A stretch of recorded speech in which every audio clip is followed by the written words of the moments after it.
Telangana rising global summit విజయవంతంగా ముగిసింది. సదస్సులో లక్షల కోట్ల పెట్టుబడులు వచ్చాయి.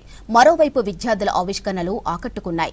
ఇందులో ఎమర్జెన్సీ టైంలో మనిషిని మోసుకెళ్లే ఎయిర్ అంబులెన్స్, రైతుల కష్టాలు తీర్చే మల్టీపర్పస్ అగ్రిమేషన్, సోలార్ బ్యాటరీతో నడిచే హైబ్రిడ్ సైకిల్, ఇల్లు ఊడ్చి బరువులు మోసే రోబో సహా ఎన్నో అద్భుతమైన ఆవిష్కరణలు ప్రదర్శించారు విద్యార్థులు.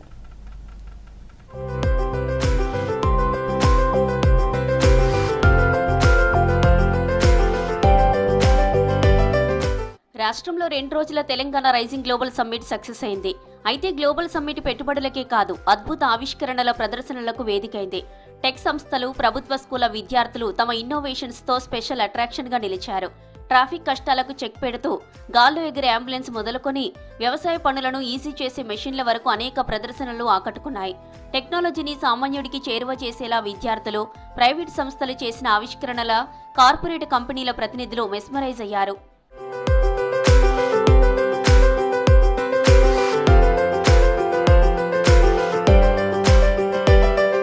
సిటీలో ట్రాఫిక్ జామ్ కారణంగా ఎమర్జెన్సీ వైద్యం అందక ఎంతో మంది ప్రాణాలు కోల్పోతున్నారు.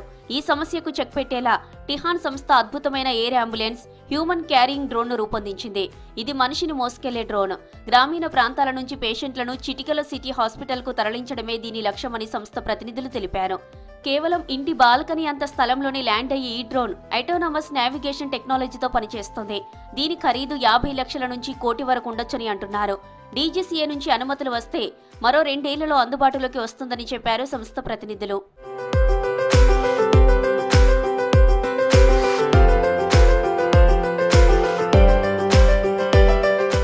నాగర్ కర్నూలు జిల్లా బలమూరు జడ్పీహెచ్ఎస్ 10th క్లాస్ విద్యార్థి గణేష్ చంద్ర రూపొందించిన హైబ్రిడ్ సైకిల్ వావ్ సమ్మిట్ లో హైలైట్ గా నిలిచింది.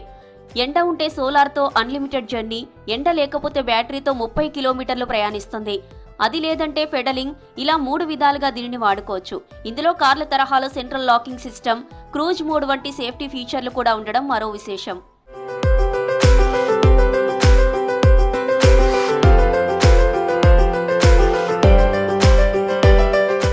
సంగారెడ్డి ఏటీసీకి చెందిన విద్యార్థులు టెక్నాలజీని వాడడంలో తక్కువ కాదని నిరూపించారు.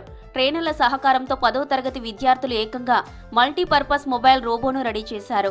ఇది ఇల్లు ఊడవడం, తుడవడమే కాకుండా 15 కిలోల బరువును మోస్తుంది. సీసీ కెమెరాతో నిఘా ఉంచడంతో పాటు టైర్లు మారిస్తే గార్డెన్లో గడ్డిని కూడా కట్ చేస్తుందని స్టూడెంట్ ట్రైనర్ వివరించారు. మొబైల్ ఫోన్తోనే దీన్ని కంట్రోల్ చేయవచ్చని వెల్లడించారు.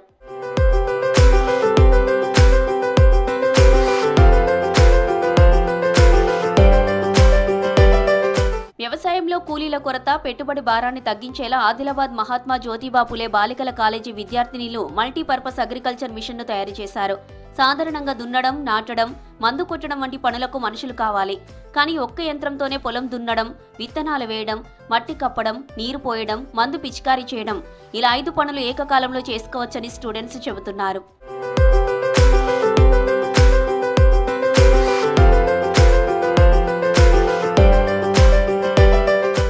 గ్లోబల్ సమ్మిట్లో విద్యార్థులు, టెక్ సంస్థల ఆవిష్కరణలు అందరినీ ఆకట్టుకుంటున్నాయి.